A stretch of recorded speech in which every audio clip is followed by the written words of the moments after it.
6월 말은 틀에 박힌 작품과 틀을 벗어나려는 작품을 소개합니다. 발신제안. 영국 영화 레트리뷰션이 원작입니다. 한 남자가 딸과 아들을 태우고 출근을 위해 차에 오릅니다. 그리고 걸려온 전화. 발신 번호가 표시되지 않은 전화가 스팸인 줄 알았지만 그건 협박 전화였습니다. 성규는 유압식 폭탄 위에 앉았고 자리에서 일어나면 터지게 되는 장치. 그리고 전화를 건 범인은 거액을 요구합니다. 뒷좌석의 아이들이 내리거나 신고해도 원격으로 터뜨린다고 하니 도주나 도움도 요청 못하는 상황. 범인은 왜 하필 성규를 골랐는가? 이 작품은 간단히 말해서 중반까지 재밌습니다. 한정된 공간에서 펼쳐지는 조우진의 연기는 원탑 주연으로서 손색이 없습니다. 긴박한 상황에서 절망감을 표현하거나 위기 상황을 헤쳐나가는 조바심 연기는 관객에게 몰입감을 주기에 충분합니다. 또한 카체이싱 씬도 제법 괜찮습니다. 해운대를 중심으로 부산 도심이 주 배경인데 이곳은 빌딩으로 둘러싸인 서울과는 달리 개방되어 있죠.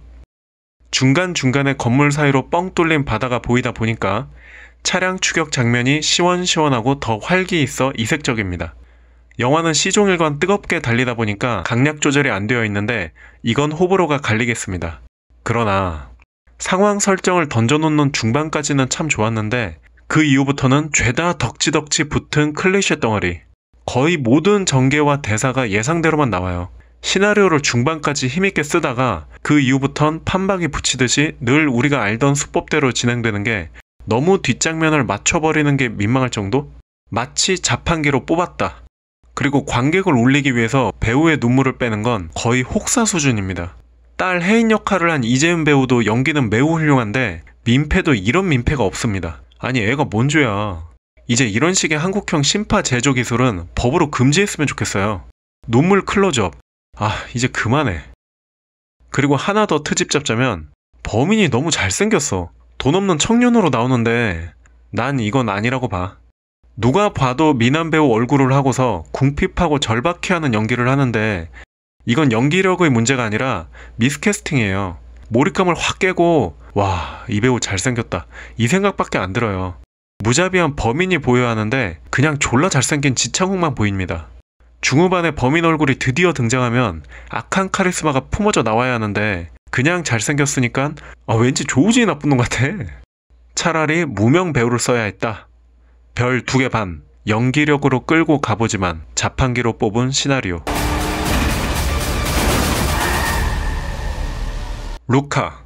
나왔다 픽사. 무조건 봐야죠. 해안 깊은 곳에 살고 있는 루카네 가족은 물에 있을 때는 물고기로 지내지만 무트로 나오면 사람으로 변하는 인어입니다. 인간 세계가 위험하다는 걸 잘 아는 엄마는 루카가 육지로 나가지 못하게 단단히 일러두죠. 그러던 중 루카는 같은 종족인 알베르토를 알게 되고 두 친구는 물박 아지트에서 여행하는 꿈을 키워나갑니다. 마을 사람들은 가끔 목격되는 바다 괴물을 잡기 위해 혈안이 되어 있고 루카와 알베르토는 정체를 숨긴 채 인간 세계에서 만난 줄리아와 친구가 됩니다. 한편 가출한 아들을 찾으러 루카의 부모까지 인간 세계로 오는데 픽사가 전해주는 기본 메시지는 이전 작들과 비슷해요. 안전을 위해 가둬두려는 부모와 모험심이 발동해 세상으로 떠난 주인공, 그리고 한층 성장해가는 가족의. 이러한 메시지는 예상대로이긴 한데 제가 주목한 건 무조건 넓은 세상으로만 가는 게 정답은 아니라는 것. 두 소년의 선택이 다 존중받을 만한 것. 정답보다는 가능성을 제시하는 이런 픽사의 태도는 그동안 내놓은 작품만큼이나 성장하고 있다.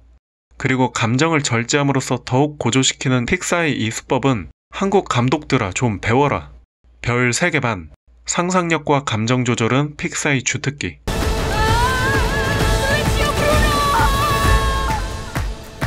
웬디.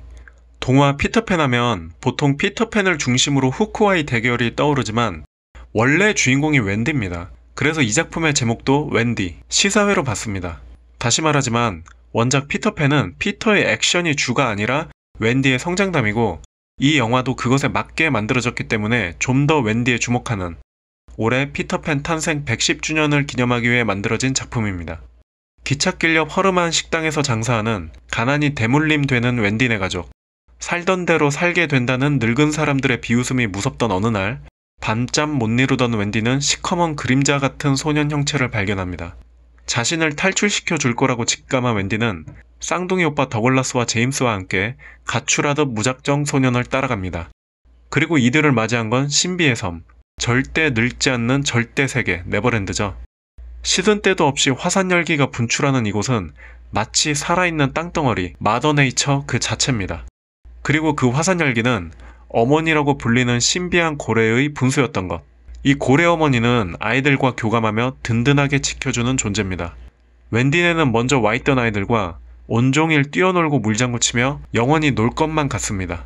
이들이 늙는 경우는 단 하나, 마음에 커다란 상처가 생기는 것. 걱정거리가 들어서고 스트레스를 받으면 급격히 늙어갑니다. 그리고 그렇게 노인이 되어버리면 더는 아무런 꿈도 안 꾸고 대화도 없고 음악을 들어도 춤을 추지 않게 되는 것. 그래서 아이들은 필사적으로 신나게 해맑습니다. 웃음이 넘치고 항상 무언가에 호기심을 갖는 것. 이 설정 자체가 피터팬이 품고 있는 나이 먹어감에 대한 철학을 담고 있죠. 우리는 왜 세월을 두려워하는가?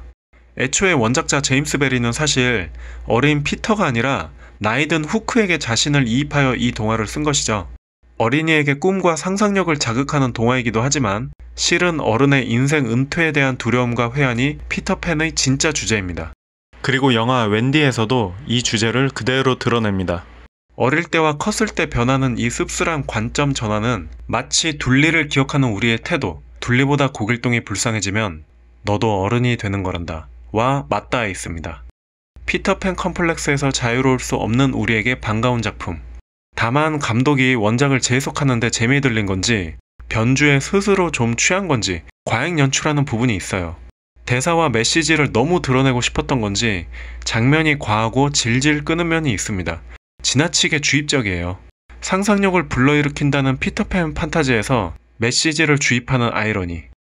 피터팬의 키워드 중에 네버랜드, 늙음, 상상력, 후크, 팅커벨까지 다 나왔는데 시계하고는 왜 안 나왔을까 아쉬워하며 웬디 역할을 한 데빈 프랑스는 앞날이 기대되고요. 여기에 등장하는 아이들의 잠수 실력만큼이나 어른들의 나이 먹어감 그 자체가 위대한 모험이라는 이 작품은 별 3개, 드넓은 상징의 바다에서 분출하는 변주.